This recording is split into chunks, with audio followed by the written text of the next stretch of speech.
Now, this is news that will shock absolutely nobody, but the Overwatch 2 game director, Aaron Keller, has said Overwatch has dropped the ball when it comes to story and narrative, and he would like more animated shorts, and he would like a TV series. We need to break this down because Overwatch 2's history when it comes to narrative design, it is questionable. Obviously, it had some incredible animated shorts in early Overwatch life, and it had some pretty decent comics and sort of associated lore that was attached. Never really has been great at advancing the lore in the game. And one of my pet peeves of the game has been, why the hell didn't they brand their seasons as in-game lore seasons so you could keep pushing the story forward? That would have been really cool, but it seems they didn't want to go down that path, or maybe they just didn't have the resources. Who really knows? But we're going to break all of this down here because there's a lot going on. And I think what we're going to do is I'm going to jump over here to this. And this is the interview or a breakdown of the interview that J3 conducted. He was with another content creator. I forget your name. I apologize. But what I'll do is I'll bring their stuff up and you'll be able to see it in a moment on the video. But we need to go into detail on this because obviously you guys know what the hell has happened with Overwatch 2. The fact that it was meant to be this big PvE story expansion that never materialized, years and years of lost development, and the developers scraping everything back to the current state of Overwatch we've got now, which is in a good place for what it is, but Overwatch is always going to struggle when it comes to actually breaking out of its mold. Where is the big beat? Where does it go from here? Now, I will say this before we break this down. I honestly, firmly believe Overwatch might actually be a bit of a lost cause, the game itself, right? I think it's steady. I think it's at a baseline. I don't think it's ever going to grow unless something fundamentally ridiculous happened, right? Where they completely changed the way the game's played or whatever. But we've already had that with Stadium, and I think that's done okay, but it's not done enough, I don't think, to just massively accelerate the game. The way to do this, I think, is to look at Overwatch as an IP. It is to look at this potential multimedia universe you could build with Overwatch. But instead of thinking about things like films, TV shows, and stuff like that, think about other games in the universe. There are other genres you could easily apply the Overwatch IP to. I hope Blizzard are doing that kind of thing behind the scenes because it still is a rich IP with very strong heroes. They just need to be fleshed out because they're very limited surface level lore for these heroes because it's never really been explored. So, yeah, I firmly believe they need to be looking beyond what Overwatch is at the moment. But, like I said, these things could change. Who knows? And who knows what they're working on. So this first sort of, you guys can see the quote here. Look, Overwatch 2 director says the FPS dropped the ball when it comes to story, but wants those sick animated shorts to make a comeback and would love a TV show. Well, before we get into this, there's not much here in the article because it's only breaking down a couple of comments. I want to show you the Play Overwatch YouTube channel. So you've all looked at this. You all know what these animated shorts are. They were killer. They were absolutely sick, right? They were insane. They kept hitting regular, high quality, Pixar quality. The best there. Like Blizzard's cinematic department was known as the best in the industry. They were proving it time and time again with these animated shorts.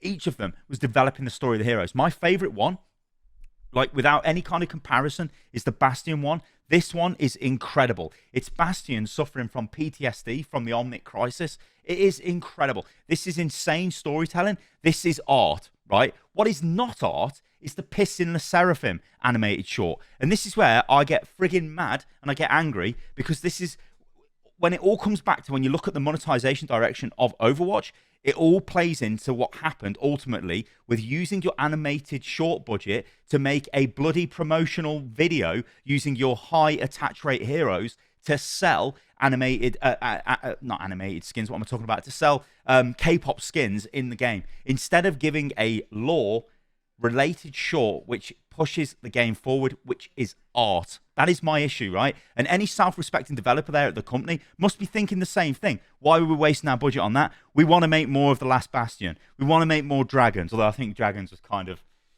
run-of-the-mill, but it has some really good visuals. Infiltration is a good cinematic. Honor and Glory is fine.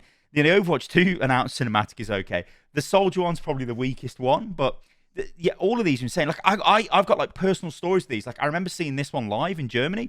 This as well, Rise and Shine. I've seen that live at Gamescom, and they did a really cool thing where they dropped dry ice from the top of the arena like snow. It was really cool, really cool, just insane. Also, this origin story is phenomenal from Sigma. Really good. Probably the peak of storytelling that we've seen in Overwatch. In my opinion, friggin' insane that was as a story introduction. So, Animated shorts, like I said, they've done really well. If we start, I mean, what I'm searching for, or I'm filtering by popular here on their channel, you can see like the Kiriko animated short did quite well. Again, I'm not sure like what paid promo was involved with these, but I think everybody was watching these, especially Dragons and The Last Bastion. Everybody was watching those. But yeah, Kiriko animated short, pretty good, pretty long for an animated short. Did pretty well view-wise. It was, your standard Overwatch fare. As I'm scrolling down here, you're probably not going to see any of the more recent ones. There are some anomalies, I will say. So the Sojourn animated short for the Invasion PvE pack, I think that was in development for a while. But they showed that in the game. So it's got atrocious viewership on YouTube. It must be around here somewhere. It must be around here somewhere. It can't have lower than, it can't have lower than 1 million views, surely. Surely not. There it is. Okay, so it's got 1.2 million. But this was like an absolutely criminal failure of deployment. Anyone with half a brain would know that you want your animated shorts to be on YouTube and you want as many views as possible, because the more views you get, it's going to make your video potentially be more viral, right? So it's going to get recommended in more video feeds. That's what you're going to want. Instead, they actually put this in the game so you could view it in the client. And it wasn't playing on YouTube. It was playing like you literally downloaded the video, I believe. So not great. I would have just had that link into YouTube 100% because you want to get the views. But anyway, yeah, you can see, like, I think if I was to add up what animated shorts they've done, well, let's just quickly do that. Okay, so what proper Pixar like animated CGI animated shorts, not the sort of like hand drawn animation style ones. You've got Sojourn cinematic, you've got Kiriko, and you've got Le Seraphim, right? That's it. I don't think there's been any more.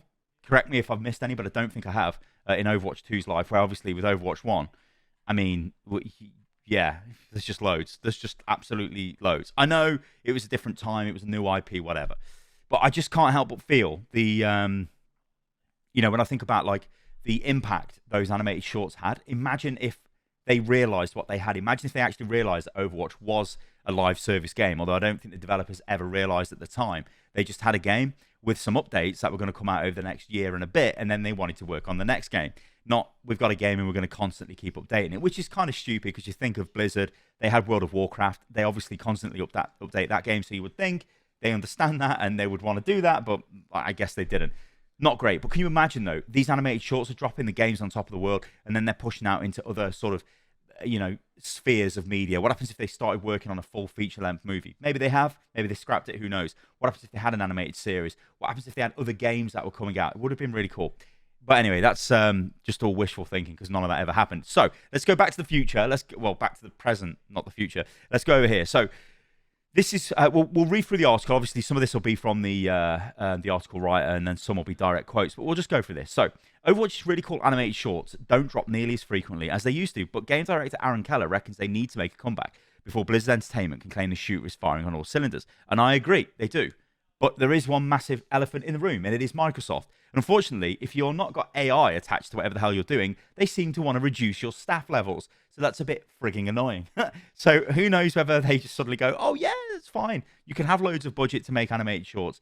Who knows? I don't know, but it would be nice to see.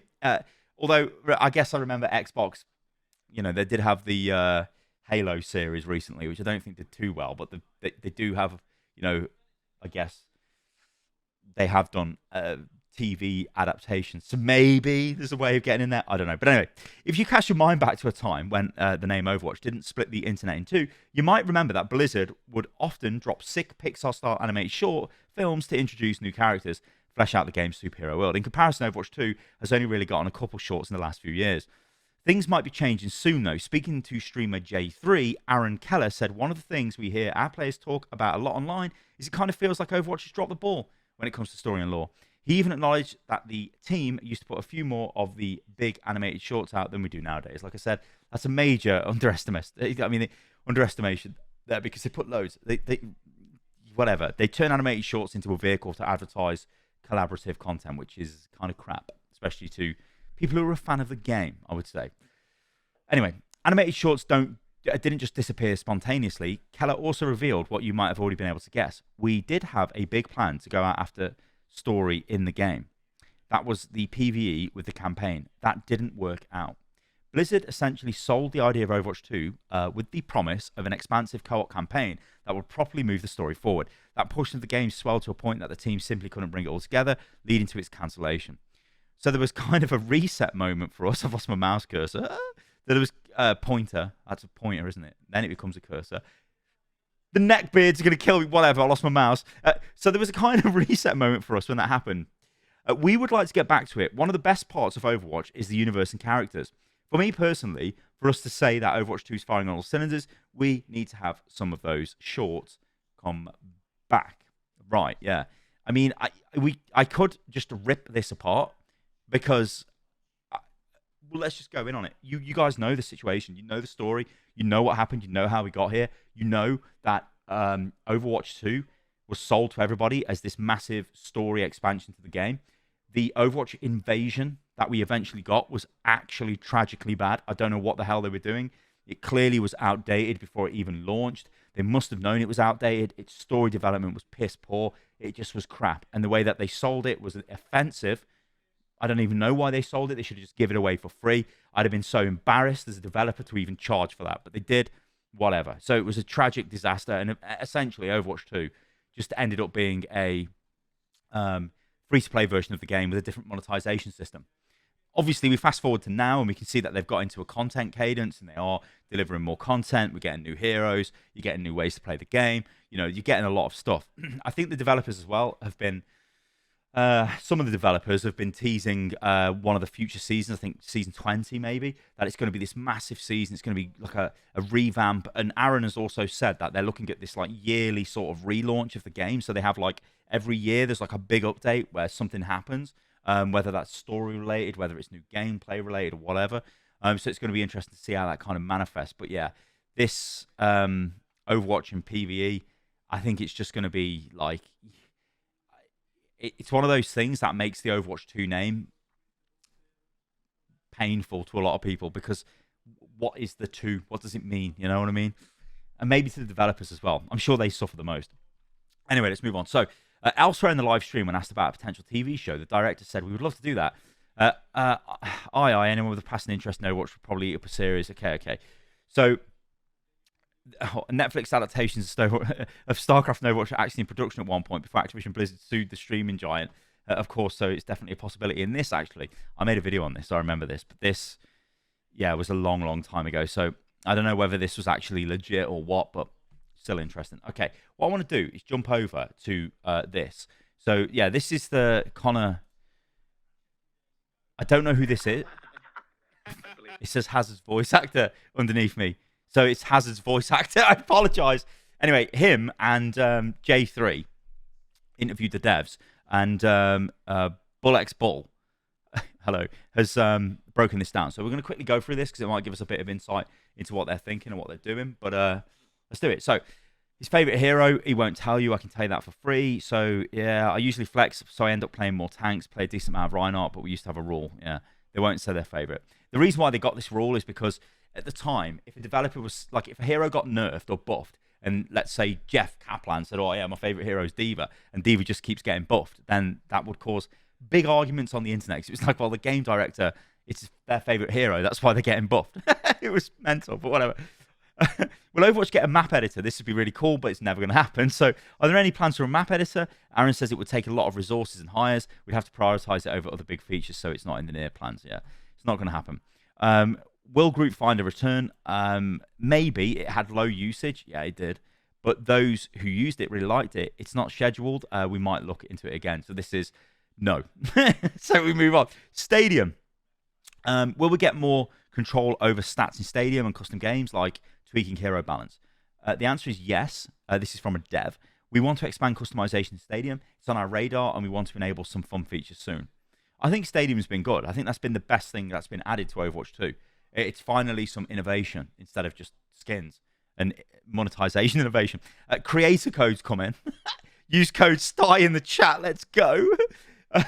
Will they ever be added? We like the idea, but it involves more teams beyond ours. We're positive on it, but no timeline. Use code STY. Use code STY. Holiday Stadium maps. Will Stadium get Halloween or Christmas themes? We haven't talked about it yet, but it's a super cool idea. Okay. I'm sure it will. Surely it will. Future K-pop collabs. More K-pop collabs coming? And the answer is yes. We love K-pop. Dylan joked that he's always thinking about it. Collaborations like with Le Seraphim are a dream come true. More frequent hero releases. Will hero releases speed up like in Marvel Rivals, one a month? No, that will never happen. They literally cannot possibly do that. Like, that would be impossible. Anyway, Aaron says, big things are coming. Season 18 will be a major turning point. We're ramping up for more content and more frequent updates throughout the year and into the next. So, kind of interesting there that they are looking to pump out more content. Probably definitely a reaction to Rivals. It's got to be. Because, like, I mean, that's obviously quite disruptive in the hero shooter space. Although I do think Rivals puts out so much content, it can be kind of hard to keep on top of that. Although it does put out a lot of good content. Then they go on to say Aaron's talking about content. It's not talking about heroes. Yeah, it would never be talking about heroes. There's no way they could do a hero in a month. That's just literally impossible. And it would be too many heroes anyway. I think Overwatch's hero release cadence, I think, is probably okay. So if they did one a season, maybe. But again, that would be a lot of work. So creating new heroes versus licensed IP like Marvel. Marvel Rivals has tons of IP to draw from. Is it tough competing when you're inventing from scratch? I'd actually say it's not, right? Because Rivals has got the Marvel universe it can pull from, but it can't just make heroes. Okay, that's kind of not true because they did just make Luna Snow, right? Luna Snow didn't exist and they just made her. But Overwatch has literally got unlimited potential. You can just make whatever the hell you like. So, yeah. Aaron says, creating original heroes is core to identity. It lets us flesh out the Overwatch universe in a unique way. We still aim to pour lots of attention and care into each one. I mean, yeah. So on, what about TV shows and cinematics? He said, we'd love to. Again, this is what we've covered. We dropped the ball. Cinematics are part of what makes Overwatch special and a goal to get back to. Is Marvel Rivals competition a good thing? Well, I mean, yeah, but let's see what he says.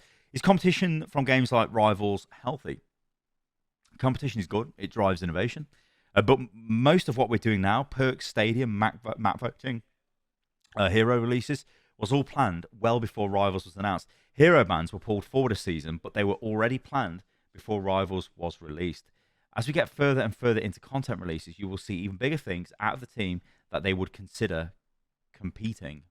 Okay, I mean, like, you have to think... Oh, well, before I just go on a rant about that, Overwatch World Cup coming back, no updates, which obviously I like Overwatch World Cup. I was the general manager of the UK team. I actually played in the first version of the World Cup, which is a major disaster. But anyway, but I was the general manager for the next 3 years, I want to say, 4 years of that competition. So yeah, I did a lot of work on that. Anyway, yeah, Marvel Rivals competition a good thing for the game? I mean, it obviously is because it gives them a kick up the arse. Rivals, it's good in two ways, right? So it's good in the way that obviously it brings people into the hero shooter genre, and it gives people another option because, like, hey, maybe you're not enjoying Overwatch, you can go and play Rivals.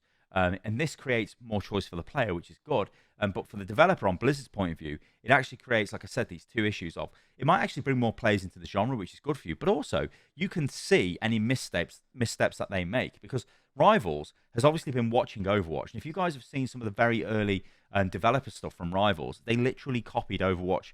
They just copied the UI and everything from Overwatch. So they were looking very closely at Overwatch. And it's almost like now, because Rivals is accelerating quite fast, Overwatch can look at what they're doing and see if that's working or not, and then adapt it to their plan. So it works in kind of both ways.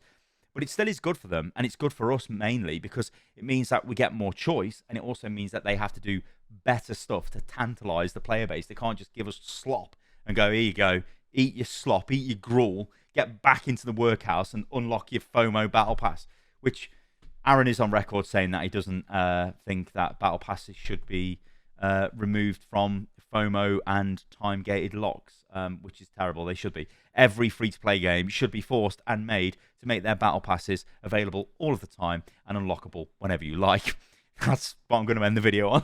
So yeah, let me know what you think about this in the comments below, guys. I think there is a bright future for Overwatch's IP. It's just going to be how can they fund that? Is their new parent company, Microsoft, actually willing to do that? We know that they like to just sack every poor bugger working on any kind of gaming stuff at the moment, which is sad. They only really give a shit about AI-related stuff, which is sad. So we're gonna have to wait and see what this sort of pans out. But I don't know. You guys let me know about this in the comments below. It is interesting though. It's interesting to talk about Overwatch, and I do want to see the game succeed. I want to see where they go forward. And yeah, like I said, I think Stadium's been good. I do play Stadium on and off. It's definitely way more interesting to me than the standard Overwatch because it's a game that I've played for years. All right, guys, thank you for watching the video. I've been Stylosa. You can follow me on everything, which is @Stylosa. Catch you a little bit on the next one. See you soon.